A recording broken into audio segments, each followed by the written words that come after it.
নমস্কার, নন্দিনী সাতকাহনের আরও একটি নতুন এনার্জেটিক ব্লগে আপনাদের স্বাগত। আশা করি সবাই সুস্থ এবং ভালো আছেন। আজকে একেবারে ভোরবেলায় ব্যালকনি থেকেই ভিডিওটা শুরু করলাম। ঘড়িতে তখন বাজে প্রায় 6:45 মতো, আর আকাশ ছিল পুরোপুরি মেঘলা।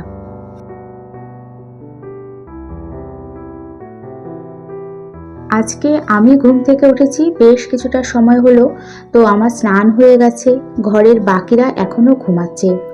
ব্যালকনির ওপরের দিকে ইনডোর প্ল্যান্টগুলোতে অল্প অল্প করে জল দিয়ে দেব। নিচের গাছগুলো বেশ ভালো বৃষ্টির জল পায়, আর বৃষ্টির জলে গাছগুলো বেশ ভালো হয়েছে।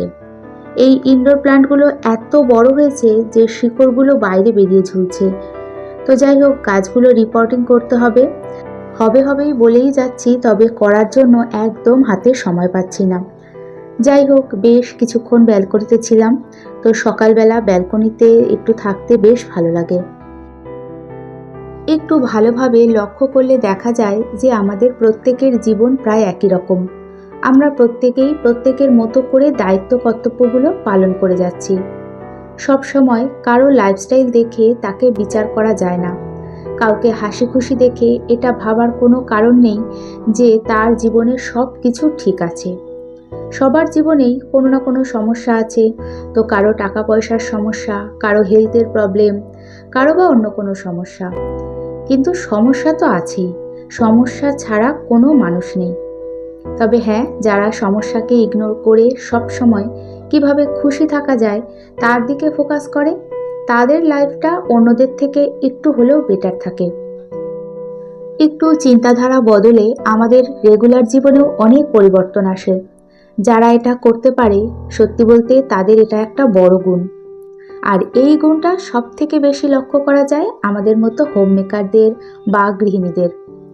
যাই হোক না কেন, আমরা প্রতিদিন সেই ভোরবেলা ঘুম থেকে উঠি, ঘরের কাজকর্ম, রান্নাবান্না, যেগুলো আমাদের রেসপন্সিবিলিটি থাকে সেগুলো সব কিছু হাসি মুখে করি। শরীর অসুস্থ থাকলেও যতক্ষণ পারি সেগুলো করতেই থাকি। ঈশ্বর মনে হয় এই গুণটা গৃহিণীদের মধ্যেই সব থেকে বেশি দিয়েছে, নাকি অটোমেটিক সবাই রপ্ত করে ফেলেছি জানি না। আসলে কদিন ধরেই শরীরটা ভীষণ উইক লাগছিল। গতকাল সন্ধ্যের পর থেকে এতটাই উইক লাগছিল যে ভাবতে পারিনি সকালে উঠে কোনো কাজ করতে পারবো। প্রচণ্ড মাথা ঘোরাচ্ছিল। যাই হোক, অসুস্থ থাকলেও সংসারের কাজগুলো তো করতেই হবে। তবে কোনো কাজই তাড়াহুড়ো করিনি, সব আস্তে আস্তেই করেছি। বেশ কিছু জামা কাপড়, প্যান্ট শার্ট, গেঞ্জি, সেগুলো কাচাকাচি করতে হয়েছে। আসলে হাজবেন্ড গতকাল দিল্লি থেকে ফিরেছে, তো সমস্ত জামা কাপড় যেগুলো কাচতে হবে সুন্দর করে ভাঁজ করে এনেছে। ভাঁজ করা থাকলে দেখা যায় যে অল্প জায়গাতেও প্রচুর জামা কাপড় রাখা যায়। যাই হোক, ওয়াশিং মেশিনটা অন করে জামাগুলো সমস্ত খুলে তারপরে ওয়াশিং মেশিনে দিয়েছি। আর এদিকে ট্রলিটাকে খুব ভালো করে মুছে জায়গা মতো রেখে দিয়েছি। এরই মধ্যে ঘরের বিছানা গুছিয়ে চলে এলাম রান্নাঘরে। সোনা কলেজে যাবে, আগে টিফিনটা রেডি করে দেব। গতকাল রাতেই বেশি করে সবুজ মুগ ডাল ভিজিয়ে রেখেছি, সেটাকে ভালো করে পেস্ট করে নিচ্ছি। আজকে টিফিনে দেব গ্রিন মুগের চিলা, আর এটা ভীষণই হেলদি একটা খাবার। তার সাথে এটাকে টেস্টি করার জন্য মিক্সি বাটিতে এই সবুজ মুগ ডালের সঙ্গে বেশ কয়েক কোয়া রসুন দিয়েছি, আদা, কাঁচা লঙ্কা দিয়েছি, আর নুন দিয়ে স্মুথ একটা পেস্ট করেছি। নিরামিষ দিনে কেউ এটা খেতে চাইলে রসুনটা স্কিপ করতে পারে, রসুন ছাড়াও এটা খেতে দারুণ লাগে। প্রথমে এই যে তাওয়াতে অল্প ঘি দিয়ে খুব সুন্দরভাবে এক এক করে রেডি করে নেব। এতটা তাড়াতাড়ি হয় যে রুটি পরোটা করার থেকেও অনেক সহজ মনে হয়। কোনো রকম আটা ময়দার গুঁড়োর কোনো ব্যাপার নেই। চিলা করার পর গ্যাস ওভেন, কাউন্টার টপ এগুলো মুছতে হয় না। আমার তো ভীষণ সুবিধা হয়। টিফিনে চাউমিন, সুজি, চিড়ের পোলাও দিই, তবে তার থেকে এটা করা বেশি সহজ। যাই হোক, ভালোই হয়েছে। গতকাল সবুজ মুগ ডাল ভিজিয়ে রেখেছিলাম, তো অন্য যে কোনো টিফিন করতে একটু তো সময় লাগে। আসলে শরীর ভালো না থাকলে যত শর্টে কাজ করা যায় সেই অপশানটাই আমরা খুঁজি। যদিও সবসময় সেটা হয় না, আমারও আজকে সেই অবস্থা। আজকে টিফিনে ওকে 4টে মতো চিলা করে দেব, তার সাথে ম্যাগির হট অ্যান্ড সুইট সসটা দিয়ে দেব। বাদামের চাটনি দিয়ে খেতে বেশি ভালো লাগে, তবে আজকে সেটা করা সম্ভব হলো না। ম্যাগির হট অ্যান্ড সুইট সসটা দিয়েও খেতে দারুণ লাগে। অনেকটাই বেশি করে করে রেখেছি, কলেজ থেকে ফিরলে পরেও যদি খিদে পায় তো এরকম একটা চিলা করে দিতে পারবো। এরকম যে কোনো খাবার রেডি করা থাকলে করতে খুব বেশি সময় লাগে না। এদিকে এই যে হাজবেন্ড বাজার করে চলে এসেছে অনেকক্ষণ, তো সব এখানেই রাখা রয়েছে। সবজিগুলো আগে বের করে গুছিয়ে দেব। বেশিরভাগ সবজি প্যাকেটে প্যাকেটে থাকে, কেমন যেন ভাবসে যায়। তো এত সবজি বাজার গোছাতে কম সময় লাগে বলুন তো। বলেছিলাম যে মাছ আনতে, মাছের ঝোল করব, আর যে কোনো একটা দুটো সবজি আনতে। অনেকগুলো দিন বাইরে ছিল তো সেইভাবে মাছ খাওয়া হয়নি, যদিও ঘরে পাশে বাটা মাছ রয়েছে সেটাও করব। তবে এই যে প্রচুর সবজি এনেছে, আগে এগুলো একটু গুছিয়ে নিই, তারপরে রান্না শুরু করব। সোনাকে আজকে তাড়াতাড়ি কলেজ যেতে হয়েছে, 8:30টার মধ্যে বেরিয়ে গেছে। আমিও ঘরের সমস্ত কাজ করে তারপর রান্নাঘরে এসেছি গোছাতে। সকাল থেকে এত কাজের চাপ থাকে যে কোনো শরীর খারাপ, মন খারাপ, এত কিছু ভাবার সময় পাওয়া যায় না। কাজগুলো পড়ে থাকলে মনে হয় আমি আরও অসুস্থ বোধ করি।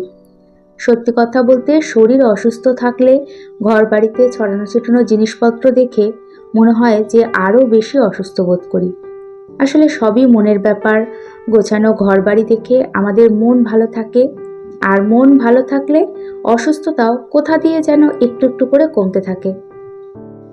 আগেই বলেছিলাম না, আমরা প্রত্যেকেই প্রত্যেকের দায়িত্ব পালনে ব্যস্ত থাকি, আর এই একটু ব্যস্ততাই আমাদের মন খারাপ, অসুস্থ শরীরের ওষুধ বলা যেতে পারে। শুধু একজন হোমমেকার বা গৃহিণী যে সারাদিন তাদের দায়িত্ব পালন করে এমনটা কিন্তু মোটেও না। একটু গভীরভাবে ভাবলে দেখা যায় যে হাজবেন্ডরাও যে বাইরে ইনকাম করতে যায়, তো সেটাও সেই পরিবারের জন্য। পরিবারের সমস্ত চাহিদাগুলো মেটানোর দায়িত্ব থাকে তাদের ওপর। ছেলেমেয়েরা স্কুল কলেজে যায়, সেটাও তাদের দায়িত্ব।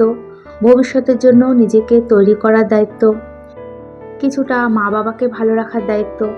আর এরা যাতে সব কিছু বিনা টেনশনে করতে পারে, তাই ঘরের দায়িত্ব থাকে আমাদের ওপর।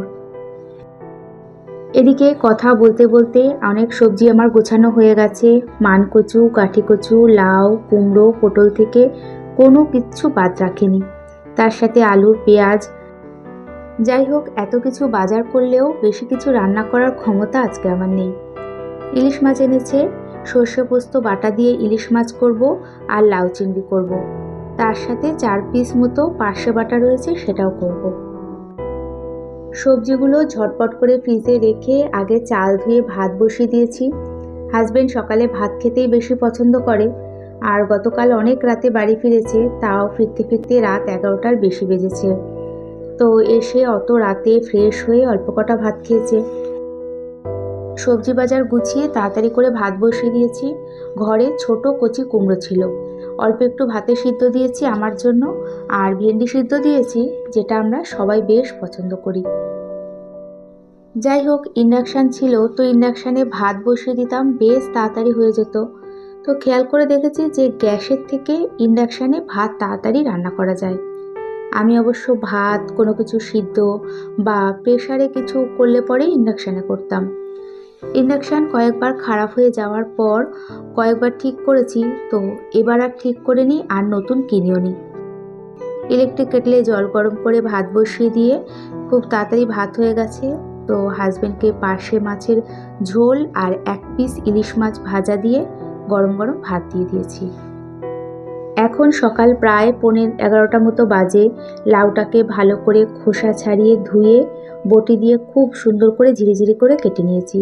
এতটা ঝিরিঝিরি করে বটি ছাড়া আমি ছুরি দিয়ে কাটতে পারি না। যাই হোক, একবারে মাছের মশলাটাও রেডি করে নিচ্ছি। আজ হলো বৃহস্পতিবার, তো বুঝতেই পারছেন বৃহস্পতিবার একটা সংসারের কতটা কাজের প্রেশার থাকে। ঠাকুরের সমস্ত বাসন মেজে মা লক্ষ্মীর ঘট পাততেও যথেষ্ট সময় লাগে। আর জানেন, বললাম না শরীরটা ভালো নেই, তো মাথাটাও কেমন সারাদিন ঘুরছে। তো সেই কারণে সকালের দিকে আমি একদম ভুলেই গেছিলাম যে আজকে বৃহস্পতিবার। যাই হোক, ওই 8টা নাগাদ মনে পড়েছে। তার মধ্যে হাজবেন্ড ভাত খেতে খেতে বলছে যে চলো কল্যাণীর দিকে যাই, মানে আমার শ্বশুর বাড়ি, বাপের বাড়ির দিকে। তো ভাত তো হয়ে গেছে, এসে পুজো দেবে আর গরম গরম মাছ ভেজে নেবে। আমার তো শুনেই হয়ে গেছে, মনে হলো যেন ব্লাড প্রেশার বেড়ে গেছে। তো যাই হোক, বুঝিয়ে সুঝিয়ে বলেছি যে এবেলায় থাক, বিকেলের দিকে যাব। আগে থেকে বললে তো সেইভাবে প্ল্যান করতাম। আসলে অনেক দিন বাড়িতে ছিল না, তো রাতেই বাড়ি ফিরেছে। পরদিন ওদিকে সবার সাথে যখনই আসে পরদিন গিয়ে দেখা করে আসে। বৃহস্পতিবার না হলে তাও চেষ্টা করতাম। আর ভালো মাছ এনেছে, দুপুরে মাছ ভাজা খাবে, ঝোল বা যে কোনো একটা তরকারি রান্না না করলে নিজেরই তো কেমন লাগে। আজকে অনেক বড় টাটকা ইলিশ মাছ এনেছে। অন্যান্য সিজনের থেকে বর্ষায় ইলিশ মাছের টেস্ট সব থেকে ভালো থাকে। তো ইলিশ মাছ সব রকমভাবেই ভালো লাগে রান্না করলে। আজকে সর্ষে পোস্ত বাটা দিয়ে করলাম, তবে একেবারে মেখে বসাইনি। কড়াইতে কালো জিরে কাঁচা লঙ্কা দিয়ে মশলাটা হালকা করে কষিয়ে নিয়েছি। সর্ষে আছে, খুব বেশি কষালে তেতো হয়ে যাবে। তারপরে গরম জল দিয়েছি, আর ঝোল ফুটে উঠলে পরে আগে থেকে নুন মাখিয়ে রাখা কাঁচা ইলিশ মাছ দিয়ে রান্না করেছি। লাস্টে নামানোর আগে কিছুটা কাঁচা সর্ষের তেল দিয়েছি। তো এইভাবে ইলিশ মাছ করলে দুর্দান্ত লাগে। আজকের ইলিশ মাছটাও দারুণ হয়েছিল, ঝাল নুন সব দিকে পুরো পারফেক্ট, তার সাথে সর্ষের তেলের ঝাঁঝ। ইলিশ মাছটা নামিয়ে নিয়ে তারপরে এই যে চিংড়ি মাছ ভেজে লাউটাও করছি। ইলিশ মাছ রান্না করতে খুব বেশি সময় লাগে না। কড়াইতে ইলিশ মাছ ভাজার তেল তো আগে ছিল, তাই ইলিশ মাছটা আগে করে তারপরে লাউ চিংড়িটা করছি। এই তো আমার রান্নাও প্রায় কমপ্লিট। এখন দুপুর প্রায় 12টা বাজে। কোনো কাজই তাড়াহুড়ো করিনি, সব ধীরে ধীরে করেছি। ফাইনালি সব কিছু পরিষ্কার পরিচ্ছন্ন গোছানো দেখে বেশ ভালো লাগছে। আজকে ভিডিওটি এখানে শেষ করলাম। ভিডিওটি ভালো লেগে থাকলে একটা লাইক করে কমেন্টস করে চ্যানেলটি সাবস্ক্রাইব করেও রাখতে পারেন। এতক্ষণ আমার সাথে থাকার জন্য সবাইকে জানাই ধন্যবাদ।